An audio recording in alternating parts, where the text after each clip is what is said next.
Hello students, you are welcome in Limits and Derivatives Part 8. We are doing chapter 13. Now exercise 13.1 in process. So question number 28 today. Now we are given a function fx. So a plus bx when x is less than 1, 4 when x is equal to 1, b minus ax when x is greater than 1. So we are also given limit x tends to 1 of fx is equal to f1. This is given to us.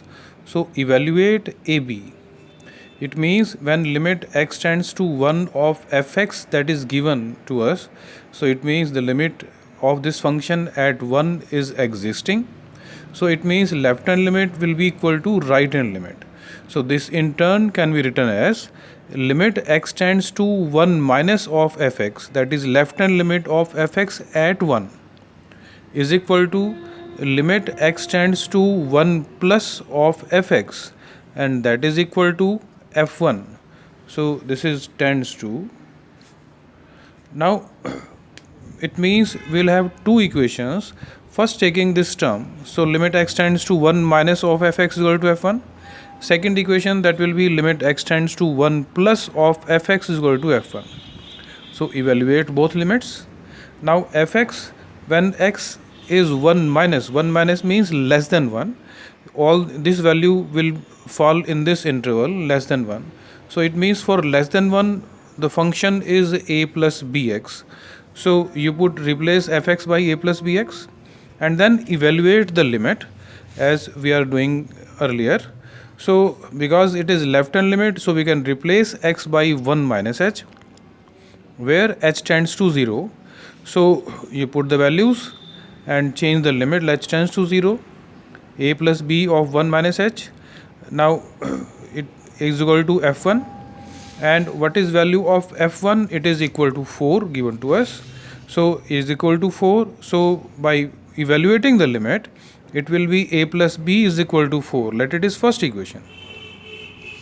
Similarly, for second limit x tends to 1 plus of fx, 1 plus these values are greater than 1. These values will fall in this interval. So the function will be b minus ax for these values. So replace fx by b minus ax, and then for right hand limit replace x by 1 plus h. Put x is equal to 1 plus h.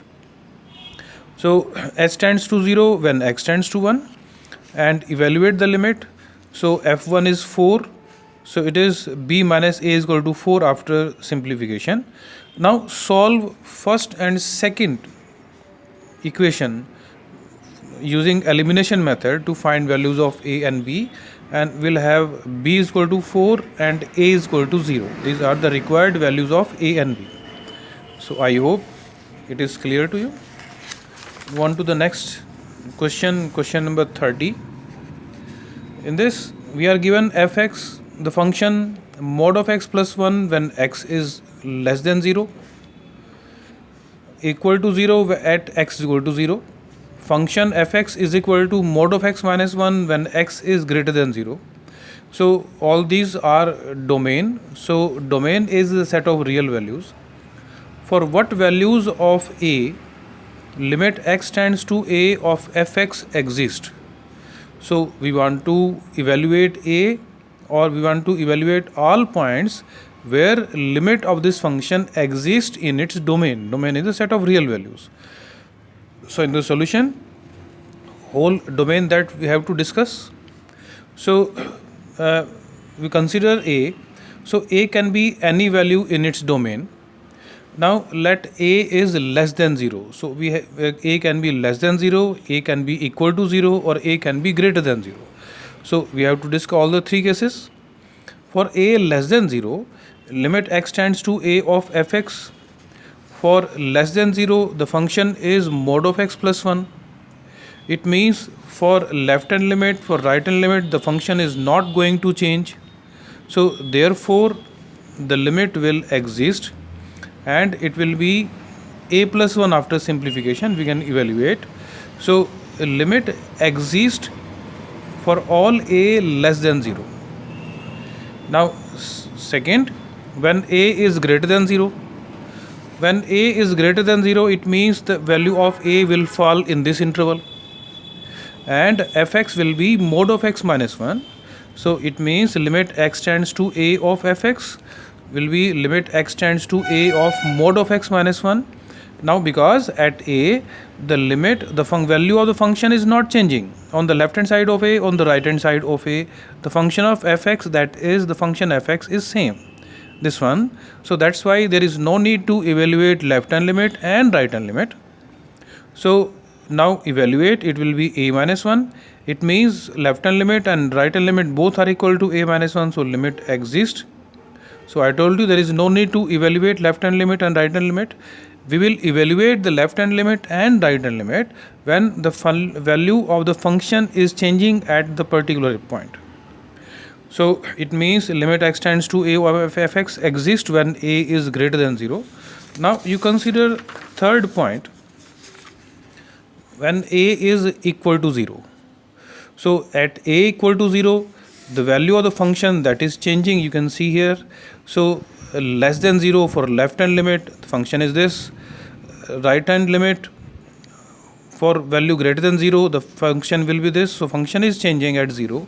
So it means we have to evaluate left hand limit and right hand limit.